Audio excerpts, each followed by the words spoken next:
Boa noite, a paz do Senhor, meu irmão, paz do Senhor, minha irmã, Bispo Eliane, trazendo para você aqui a segunda parte da história, né, do profeta Elias. Nós ontem paramos na parte em que mencionamos dessa forma. Elias estava vivendo naqueles anos o peso da própria palavra que havia anunciado a Acabe. A seca que ele havia profetizado havia secado o ribeiro e o deixado sem água. Vamos orar e vamos dar continuidade. Pai amado, Pai querido, obrigada por continuar aqui a história do teu servo, profeta Elias. Pedimos a direção do teu Espírito Santo, em nome do Pai, do Filho e do Espírito Santo. Seja o professor e sempre seremos os alunos. Ontem mencionamos, que até o profeta precisa tomar cuidado com a palavra liberada, para que não venha, sofrer as consequências das próprias palavras.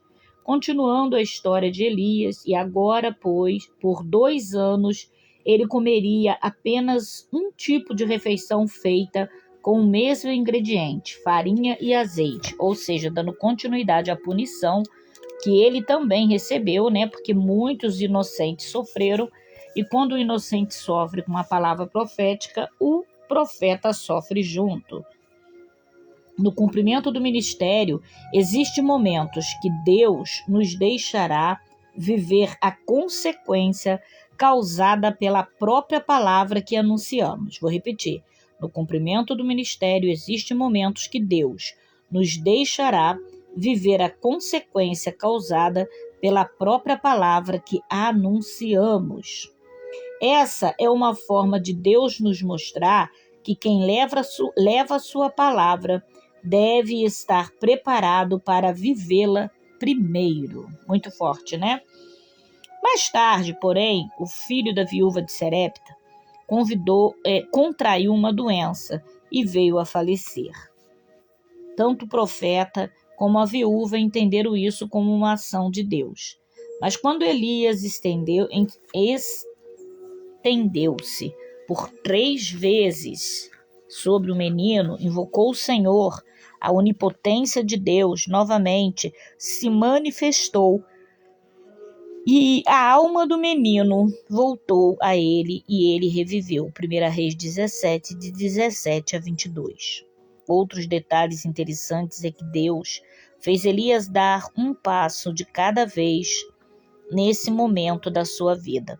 O Senhor não deu a Elias um cronograma completo sobre o que ele iria fazer nos próximos 3 anos, mas primeiro ele o direcionou ao Querite, depois a Serepta, e só depois então voltaria a Acabe.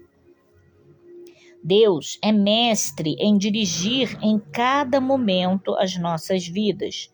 Para isso precisa estar sempre sintonizada nele. Podemos até ainda não saber hoje onde vamos chegar, mas sabemos que no momento certo ele nos redirecionará e no final dará tudo certo, pois Deus não perde o controle das nossas vidas. Deus ordenou a Elias: vá se esconder. E 3 anos depois, Deus disse: apressa-te, mostrando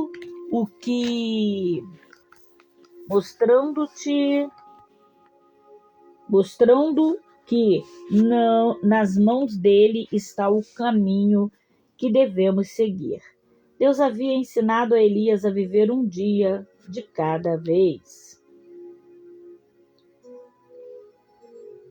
Varrer Wirsbe, não sei falar esse nome aqui não, escreveu que ao se esconder publicamente naqueles 3 anos, Elias criou outra seca em Israel, a ausência da palavra de Deus.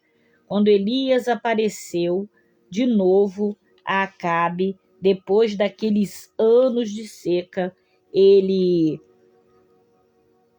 encontrou um cenário desastroso em Israel. Aqueles anos sem chuva haviam prejudicado Israel na agricultura, na pecuária e em todas as atividades que necessitava de água para serem realizadas.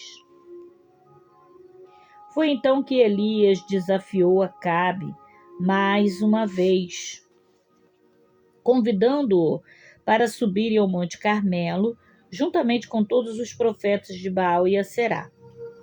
Um grande grupo de pessoas se reuniram no Carmelo para ver 850 profetas idólatras como rei e um imponente altar de Baal contra um profeta do Senhor sozinho e um altar em ruínas do lado. O Monte Carmelo ficava próximo a Samaria, entre as fronteiras de Israel com a Fenícia, de modo que era um bom lugar para os deuses fenícios Baal encontrar-se com Jeová, o Deus de Israel. Ali eles iriam clamar cada um o seu Deus. Acabe, juntamente com os profetas de Baal, clamaria por Baal. Porém, se até meio-dia Baal não respondesse, era a vez de Elias clamar por Jeová.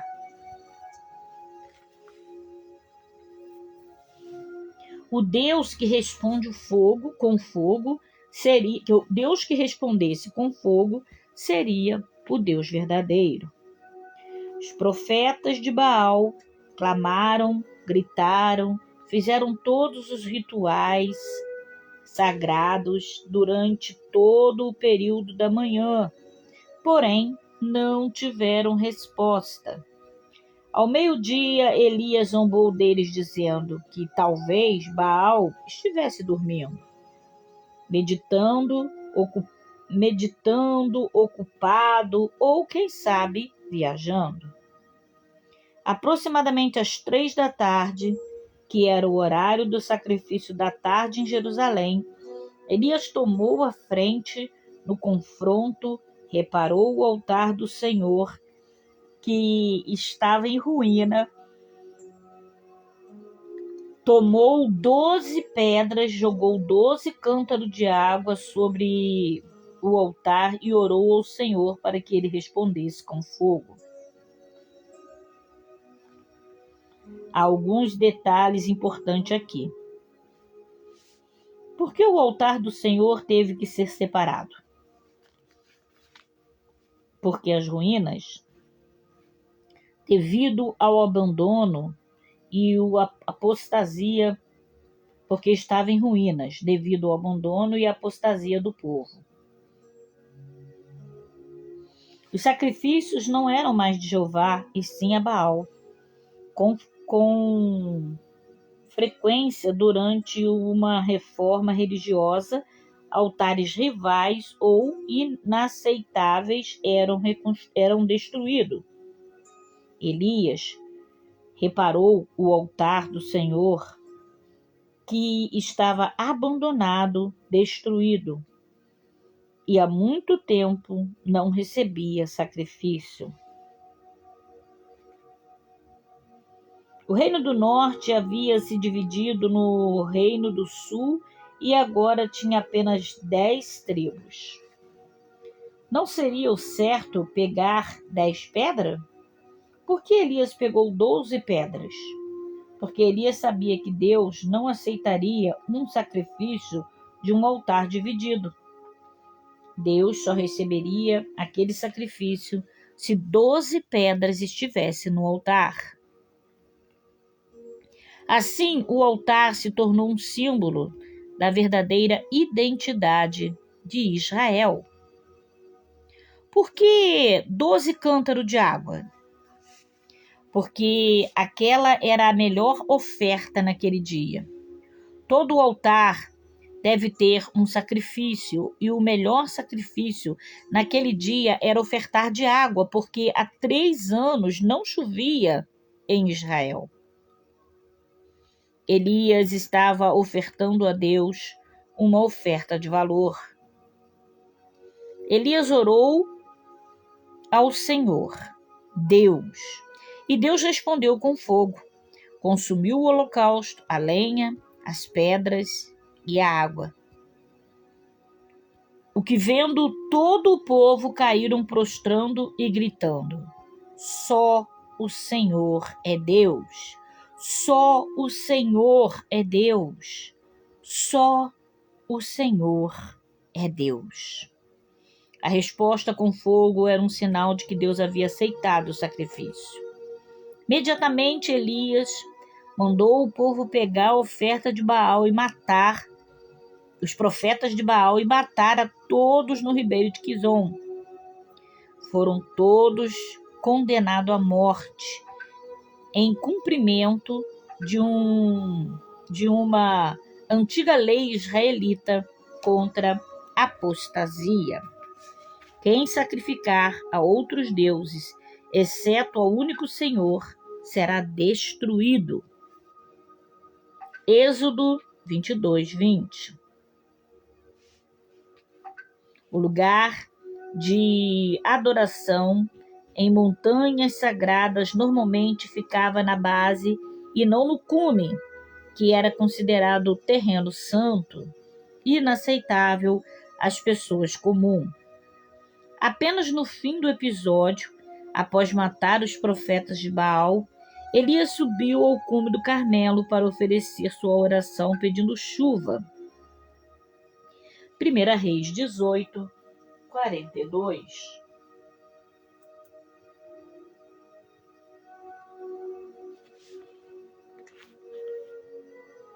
O topo do monte é restrito a poucos. Vemos isso, por exemplo, em Moisés. Moisés foi ao topo do Sinai, enquanto o povo ficou na base do monte. Em Cristo, no entanto, foi diferente. Jesus e o povo subiu junto, no sermão da montanha, ao cume do monte, para apresentarem juntos sobre as boas novas do Evangelho. Na oração pedindo chuva, aconteceu o contrário da oração pedindo fogo. Na oração pedindo fogo, o pedido foi atendido na hora, ao contrário da oração pedindo chuva, que não foi atendida imediatamente. Foi preciso chamar 7 vezes para que Deus respondesse, dando a eles um sinal que viria chuva. Deus lhe deu um sinal através de uma nuvem que visivelmente era pequena, como a mão de um homem.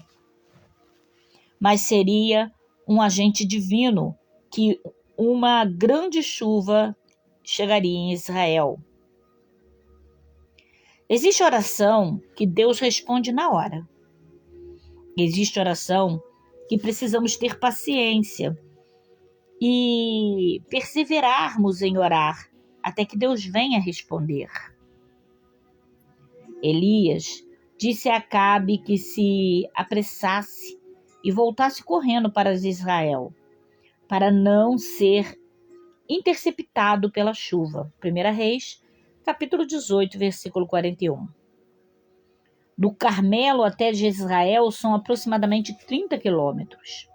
Em Jezreel, Acabe construiu uma capital onde passava o inverno. Estava situada na entrada do sudeste do Vale de Jezreel, entre a colina de Moré e o Monte Gilboa.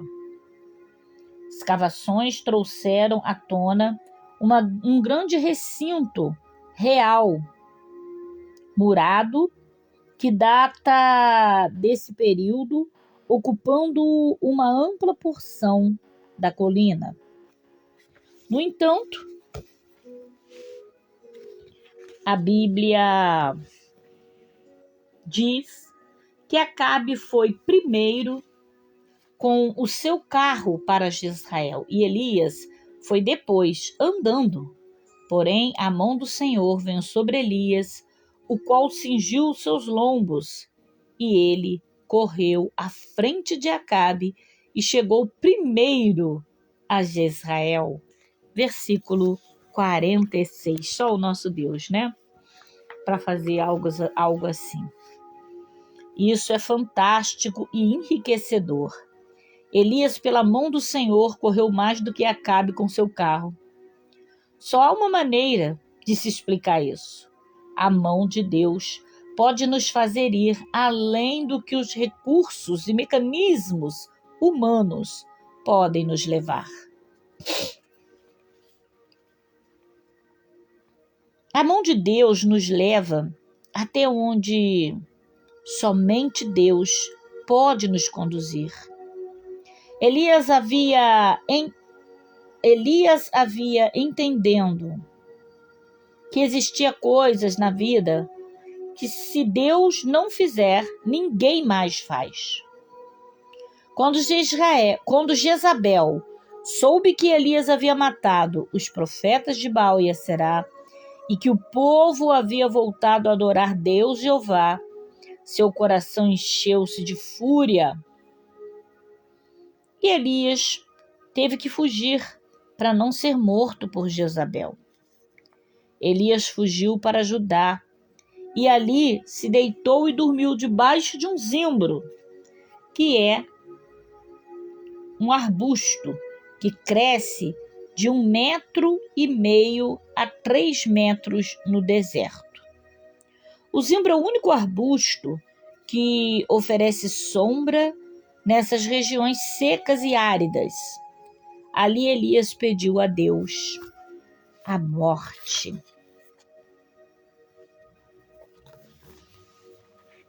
Você consegue enxergar um profeta no meio de um deserto que havia matado centenas de profetas de Baal, deitado debaixo de um zimbro, fugindo de uma mulher e pedindo a morte? Elias bateu em retirada diante de um inimigo que já estava vencido. Um anjo lhe visitou e disse: levanta-te. Ele olhou, viu ao lado um pãozinho sobre a pedra em brasa e uma botija de água. Elias comeu, bebeu e voltou a dormir. O anjo lhe despertou novamente e disse: levanta-te, come, porque longe será o teu caminho. Elias assim fez, e com força daquela comida, caminhou 40 dias até chegar a Horebe. Horebe é um dos nomes do Monte Sinai. Foi como se Elias tivesse refeito os 40 anos de Israel no deserto e tivesse voltado ao lugar da revelação original de Deus, na montanha onde a aliança sagrada havia sido revelada. De onde Elias estava até Horebe são 320 quilômetros. Uma caravana normalmente conseguiria percorrer 30 quilômetros por dia, mas Elias não estava acostumado com uma viagem dessa distância e estava sozinho. Nessas condições, e considerando o clima da região, 8 quilômetros por dia era uma distância considerável para ser percorrida por Elias. Por isso, ele precisou de 40 dias para esse trajeto.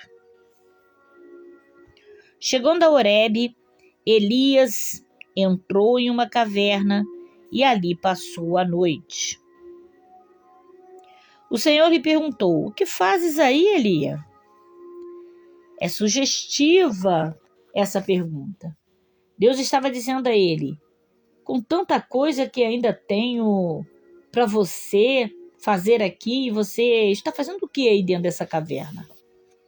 Elias tentou argumentar com Deus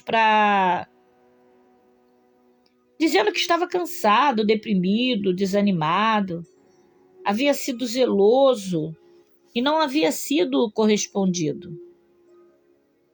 Deus o chamou para fora da caverna e apenas quando Elias saiu da caverna que Deus lhe falou o que ele tinha a dizer.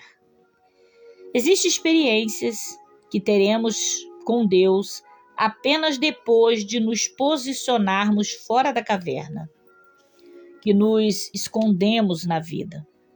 A caverna limita o propósito de Deus de ser cumprido em sua totalidade.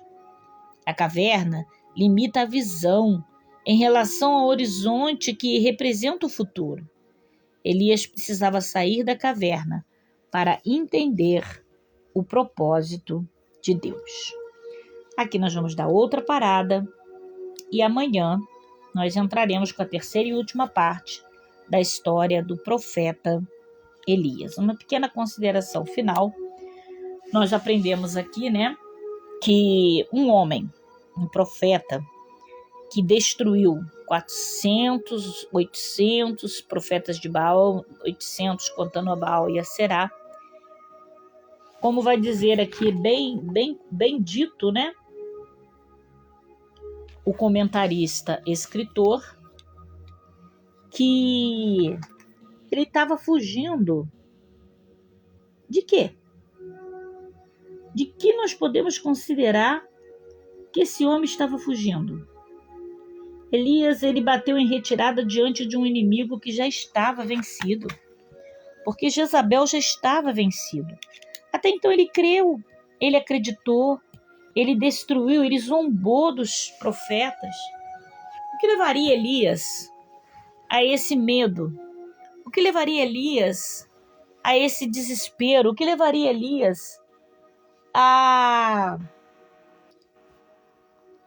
sentir medo de morrer e ao mesmo tempo pedir a morte?